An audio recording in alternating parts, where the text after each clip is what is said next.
बातमी पुण्यातून पुण्याजवळील लोणी काळभोर पोलीस स्टेशनच्या हद्दीत अफूची शेती पाहायला मिळते. पोलिसांनी थेट शेतात धाड टाकलेली आहे. कारवाईत पुणे पोलिसांकडून 66 अफूची झाडं जप्त करण्यात आलेली आहेत. महिलेकडून ही शेती करण्यात येत होती. महिलेविरोधात गुन्हा दाखल करण्यात आलेला आहे. पुण्यात अफू या अंमली पदार्थाची शेती आढळलेली आहे. पुण्यातील लोणी काळभोर पोलीस स्टेशनच्या हद्दीत आरोपीकडून अफूची शेती पोलिसांची थेट शेतात धाड. तर लोणी काळभोर पोलीस स्टेशनमध्ये मंगल दादोसा जवळकर या महिलेविरोधात गुन्हा दाखल करण्यात आलाय.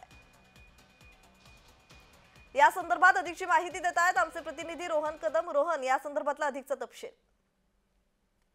खरं तर प्रज्ञा, आळंदी महत्वाची गाव जे आहे त्या परिसरामध्ये हे सगळे प्रकरण घडलेले आहे. लोणी काळभोर पोलीस ठाण्याच्या अंतर्गत हा सगळा प्रकार घडलेला पाहायला मिळतोय. पोलिसांनी गुन्हा देखील दाखल केलेला आहे. जवळपास 40,000 रुपये किमतीचं हे सगळं आहे आणि गट नंबर 775 मध्ये ज्यावेळी पोलिसांना माहिती मिळाली की अशा प्रकारची अफूची शेती जी आहे ती काही लोकांकडून केली जाते आणि या सगळ्याचा वाद जो आहे तो इतर आजूबाजूच्या परिसरामध्ये देखील मोठ्या प्रमाणामध्ये पोहोचला होता. त्यानंतर पोलिसांनी तिथे कारवाई केलेली आहे. 4 किलोग्रॅम वजनाचे हे 66 अफूची झाडं जी आहेत ती पुणे पोलिसांना मिळालेली आहेत. मंगल दादोसो जवळकर असं 45 वर्ष महिलेचं नाव आहे. तिच्या नावावरती ही सगळी जमीन आहे. तिला पोलिसांनी आता ताब्यात घेतलेलं पाहायला मिळतं. जी जी जी, धन्यवाद रोहन तुम्ही दिलेल्या माहितीसाठी.